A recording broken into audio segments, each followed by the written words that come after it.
மாண்புமிகு பேரவைத் தலைவர் அவர்களே, மாண்புமிகு தமிழக முதலமைச்சர் அவர்களே, அமைச்சர் பெருமக்களே, மாண்புமிகு எதிர்க்கட்சி தலைவர் அவர்களே, முன்னாள் முதலமைச்சர் அவர்களே, முன்னாள் அமைச்சர்களே, மூத்த உறுப்பினர்களே மற்றும் அனைத்து சட்டமன்ற உறுப்பினர்களே, உங்கள் அனைவருக்கும் என் பணிவான வணக்கங்கள். இந்த பேரவையில் இன்று விவாதிக்கப்படும் பொருள் ஒரு தேர்வு முறையை பற்றியது மட்டுமல்ல. தமிழ்நாட்டின் சமூக நீதி, மாணவர்களின் எதிர்காலம், கல்வி சமத்துவம், மாநில உரிமை மற்றும் இந்திய கூட்டாட்சி தத்துவத்துடன் தொடர்புடைய மிக முக்கிய பிரச்சனையாகும். மருத்துவ கல்வி என்பது வெறும் தொழில்முறை கல்வி மட்டுமல்ல, அது மனித உயிர்களை காப்பாற்றும் உன்னத பணிக்கான கல்வி ஆகும். அந்த கல்விக்கான வாய்ப்பு பொருளாதார வசதி உள்ளவர்களுக்கு மட்டுமல்லாமல் திறமையும் அர்ப்பணிப்பும் கொண்ட ஒவ்வொரு மாணவருக்கும் சமமாக கிடைக்க வேண்டும் என்பதே தமிழ்நாடு அரசின் நிலைப்பாடாகும். மாண்புமிகு பேரவைத் தலைவர் அவர்களே, தமிழ்நாடு பல்லாண்டு காலமாக சமூக நீதியை அடிப்படையாக கொண்ட கல்வி கொள்கையை வெற்றிகரமாக நடைமுறைப்படுத்திய மாநிலமாகும். 12ஆம் வகுப்பு பொதுத் தேர்வு மதிப்பெண்களின் அடிப்படையில் மருத்துவ மாணவர் சேர்க்கை வழங்கப்பட்ட காலத்தில் கிராமப்புற ஏழை மாணவர்கள், அரசு பள்ளி மாணவர்கள், முதல் தலைமுறை பட்டதாரிகள், சமூக ரீதியாக ஒடுக்கப்பட்ட பிரிவினரை சேர்ந்த மாணவர்கள் ஆகியோருக்கு மருத்துவ கல்வியில் குறிப்பிடத்தக்க வாய்ப்புகள் கிடைத்தன. அந்த கொள்கையின் பலனாகவே இன்று இந்தியாவில் சிறந்த பொது சுகாதார கட்டமைப்பை கொண்ட மாநிலங்களில் தமிழ்நாடு முன்னணியில் திகழ்கிறது. தாய் மற்றும் குழந்தை நலம், தடுப்பூசி திட்டங்கள், அவசர மருத்துவ சேவை, உறுப்பு மாற்று அறுவை சிகிச்சை போன்ற பல துறைகளில் தமிழ்நாடு தொடர்ந்து முன்னுதாரணமாக விளங்குகிறது. இந்த வெற்றிக்கு அடித்தளம் சமூக நீதி, சம வாய்ப்பு, மாணவர்களின் 12 வருட பள்ளி கல்வியை மதிக்கும் சேர்க்கை முறை ஆகிய அனைத்தும் தான். ஆனால் நீட் அறிமுகமான பிறகு இந்த அடிப்படை சமநிலை சீர்குலைந்துள்ளது என்று தமிழ்நாடு அரசு தொடர்ந்து சுட்டிக்காட்டி வருகிறது. மாண்புமிகு பேரவைத் தலைவர் அவர்களே, ஒரு மாணவர் 12 ஆண்டுகள் பள்ளியில் கற்ற கல்வியை விட ஒரு நாளில் நடைபெறும் ஒரு தேர்வு அவரது எதிர்காலத்தை தீர்மானிக்க கூடாது. இது கல்வியின் உண்மையான நோக்கத்திற்கும் பள்ளி கல்வியின் மதிப்பிற்கும் முரணானதாகும். நீட் தேர்வு நடைமுறையில் தனியார் பயிற்சி மையங்கள் தான் பெரிதும் பயன்பெறுகின்றன. பல குடும்பங்கள் தங்களது குழந்தைகளின் நீட் பயிற்சிக்காக பெரும் தொகையை செலவழிக்க வேண்டிய நிலை உருவாகியுள்ளது. பொருளாதார வளம் கொண்ட குடும்பங்களைச் சேர்ந்த மாணவர்களுக்கு இது கூடுதல் வாய்ப்பை வழங்குகிறது. ஆனால் அதே சமயம் கிராமப்புற மாணவர், அரசு பள்ளி மாணவர், தினக்கூலி தொழிலாளியின் குழந்தை அல்லது விவசாயியின் குழந்தை அதே அளவிலான பயிற்சியை பெற முடியுமா என்பதுதான் தமிழ்நாடு எழுப்பும் அடிப்படை கேள்வியாகும். மாண்புமிகு பேரவைத் தலைவர் அவர்களே, தமிழ்நாடு அரசு மேற்கொண்ட விரிவான ஆய்வுகளும் மருத்துவ மாணவர் சேர்க்கையில் கிடைத்த நேரடி அனுபவமும் தெளிவாக காட்டுவது என்னவென்றால், நீட் தேர்வு சமூக மற்றும் பொருளாதார ஏற்றத்தாழ்வுகளை குறைப்பதற்கு பதிலாக அவற்றை மேலும் அதிகரித்துள்ளது. இந்த அரசு எந்த மாணவரின் கனவையும் பறிக்க விரும்பவில்லை. மாறாக திறமை உள்ள ஒவ்வொரு மாணவரின் கனவும் அவர்களின் குடும்ப பொருளாதார பின்னணி காரணமாக தடைபடக்கூடாது என்பதற்காகவே போராடுகிறது. மாண்புமிகு பேரவைத் தலைவர் அவர்களே, மருத்துவர்கள் நகரங்களில் மட்டும்தான் தேவை என்பதில்லை. கிராமங்களிலும் மலைப்பகுதிகளிலும் தொலைதூர பகுதிகளிலும் தேவைப்படுகிறார்கள்.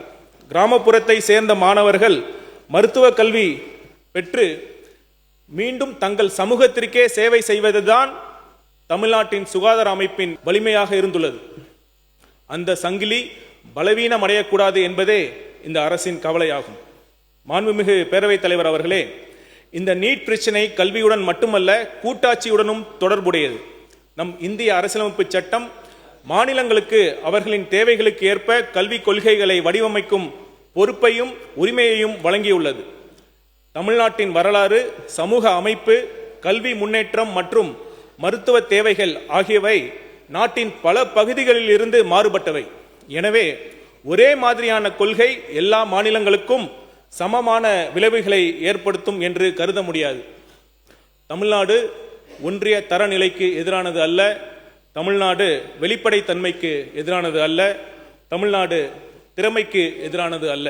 ஆனால் அதே சமயம் சமூக நீதியை பாதிக்கும், சம வாய்ப்பை குறைக்கும், மாநிலங்களின் தனித்துவத்தை புறக்கணிக்கும் எந்த ஒரு முயற்சியையும் எந்த ஒரு தேர்வையும் ஏற்க முடியாது என்பதே இந்த அரசின் நிலைப்பாடாகும்.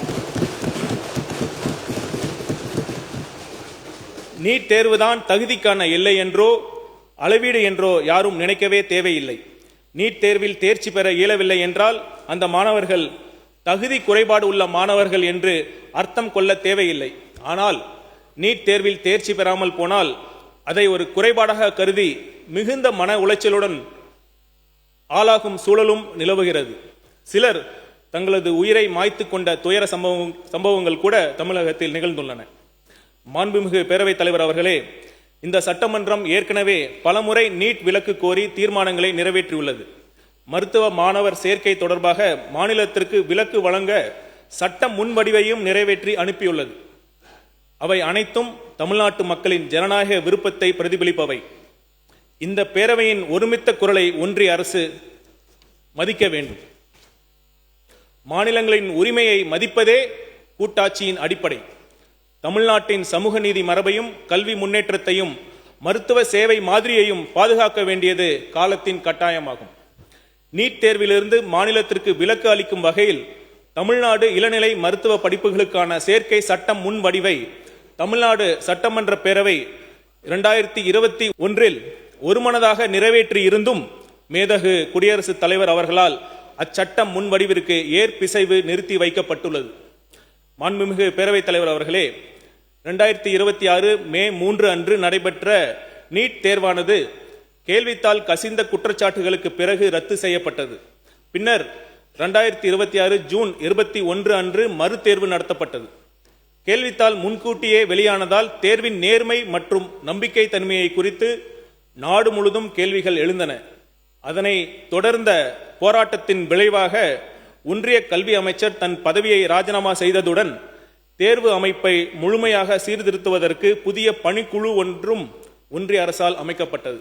மேலும் மாண்புமிகு தமிழ்நாடு முதலமைச்சர் அவர்கள் நிதி ஆயோக்கின் 11வது ஆளுநர் குழு கூட்டத்தில் நீட் தேர்வு கிராமப்புற மற்றும் சமூக பொருளாதாரத்தில் பின்தங்கிய குடும்பங்களைச் சேர்ந்த மாணவர்களை பாதித்துள்ளதை சுட்டிக்காட்டி அத்தேர்வுக்கு தமிழ்நாடு எதிர்ப்பு தெரிவிப்பதையும் 12ஆம் வகுப்பு மதிப்பெண்களின் அடிப்படையில் MBBS, BDS மற்றும் ஆயுஷ் படிப்புகளில் மாநில ஒதுக்கீட்டு இடங்கள் அனைத்தையும் நிரப்ப தமிழ்நாட்டிற்கு அனுமதி வழங்க வேண்டும் என்பதையும் ஒன்றிய அரசிடம் வலியுறுத்தி உள்ளார்கள்.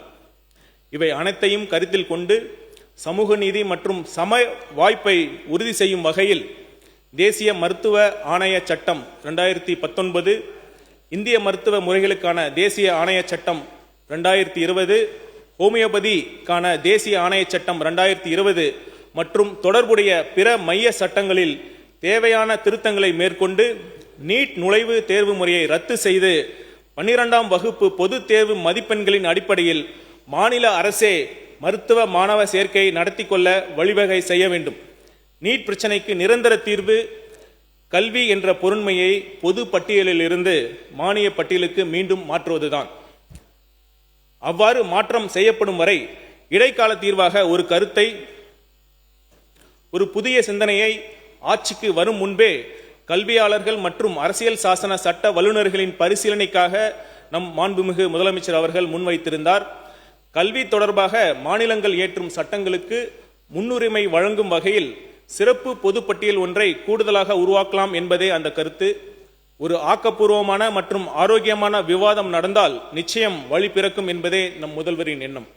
மாண்புமிகு பேரவைத் தலைவர் அவர்களே, இன்று நாம் கொண்டு வரும் தீர்மானத்தின் மூலம் வைக்கப்படும் கோரிக்கை அரசியல் சார்ந்த கோரிக்கை அல்ல. இது தமிழ்நாட்டின் மாணவர்களின் எதிர்காலம் குறித்த கோரிக்கை. இது சமூக நீதி குறித்த கோரிக்கை. இது அரசியலமைப்பின் கூட்டாட்சி தத்துவத்தை பாதுகாக்கும் கோரிக்கை. இது ஒவ்வொரு திறமையான மாணவருக்கும் சமமான வாய்ப்பை வழங்க வேண்டும் என்ற மனிதநேய கோரிக்கை. இதனை அடிப்படையாக கொண்ட தீர்மானத்தை இப்பொழுது நான் முன்மொழிவதில் ஒரு மருத்துவராக, குறிப்பாக நீட் தேர்வு எழுதாமல் மாநில சேர்க்கை முறைப்படி மருத்துவ படிப்பில் சேர்ந்த மருத்துவர் என்ற முறையிலும் IRS பணிக்கு முன் 5½ ஆண்டுகள் ஒரு கிராமத்தில் அரசு ஆரம்ப சுகாதார நிலையத்தில் மருத்துவராக பணியாற்றவன் என்ற முறையிலும் மிகுந்த பெருமையும் மகிழ்ச்சியும் அடைகிறேன். இந்த தீர்மானத்தை ஒருமனதாக நிறைவேற்றி தர வேண்டும் என அனைத்து சட்டமன்ற உறுப்பினர்களையும் கேட்டுக்கொள்கிறேன். மாண்புமிகு பேரவைத் தலைவர் அவர்களே, தேசிய தகுதி மற்றும் நுழைவுத் தேர்வு முறை, அதாவது நீட், சமூக நீதி, சமத்துவம் மற்றும் மாநிலங்களின் உரிமைகளுக்கு எதிரானது என்று தமிழ்நாடு அரசு தொடர்ந்து வலியுறுத்தி வருகிறது. தமிழ் வழியில் கல்வி பயிலும் மாணவர்கள், கிராமப்புற மற்றும் சமூக பொருளாதாரத்தில் பின்தங்கிய மாணவர்கள் ஆகியோரின் மருத்துவ கல்வி வாய்ப்புகளை இத்தேர்வு முறை பெரிதும் பாதிக்கிறது. நீட் தேர்வானது வரம்பின்றி அதிக அளவில் கட்டணம் வசூலிக்கும் பயிற்சி மையங்கள் பெருகுவதற்கு வழிவகுத்துள்ளது. மாணவர்களின் கவனத்தை பள்ளி பாடத்திட்டத்தை பயில்வதிலிருந்து திசை திருப்பி நீட் பயிற்சியில் மட்டுமே முழு கவனத்தை செலுத்த கட்டாயப்படுத்துகிறது. 12 ஆண்டுகள் பள்ளி கல்வியை புறந்தள்ளி ஒரு நாள் நுழைவுத் தேர்வே மாணவர்களின் உயர்கல்வியை தீர்மானிக்கும் நிலை ஏற்பட்டுள்ளது. நீட் தேர்விலிருந்து மாநிலத்திற்கு விலக்கு அளிக்கும் வகையில் 2021ஆம் ஆண்டு தமிழ்நாடு இளநிலை மருத்துவ படிப்புகளுக்கான சேர்க்கை சட்ட முன்வடிவை தமிழ்நாடு சட்டமன்ற பேரவை ஒருமனதாக நிறைவேற்றி இருந்தும் மேதகு குடியரசுத் தலைவர் அவர்களால் அச்சட்ட முன்வடிவிற்கு ஏற்பிசைவு நிறுத்தி வைக்கப்பட்டுள்ளது. தொடர் வினாத்தாள் கசிவுகள் மற்றும் முறைகேடுகளால் நீட் இளநிலை 2026 தேர்வு ரத்து செய்யப்பட்டு மறுதேர்வு நடத்தப்பட்ட நிலையில் லட்சக்கணக்கான மாணவர்களுக்கு சொல்லொன்னா துயரமும் இளம் மாணவர்கள் உயிரிழப்பும் ஏற்பட்டு நாடு முழுவதும் உள்ள மாணவர்களின் நம்பிக்கையை இத்தேர்வு முறை முற்றிலும் இழந்துள்ளது. எனவே இத்தேர்வு முறை அகற்றப்பட வேண்டும்.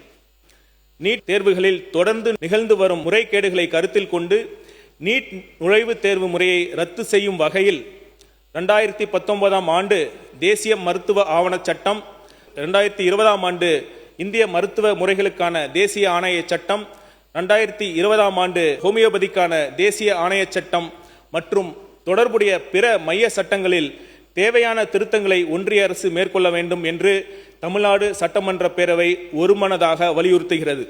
இதன் மூலம் மாணவர்கள் 12ஆம் வகுப்பு தேர்வில் பெறும் மதிப்பெண்களின் அடிப்படையில் மாநிலத்தில் மருத்துவ மாணவர் சேர்க்கையை மேற்கொள்ள இயலும் என்னும் தீர்மானத்தை மொழிகிறேன்.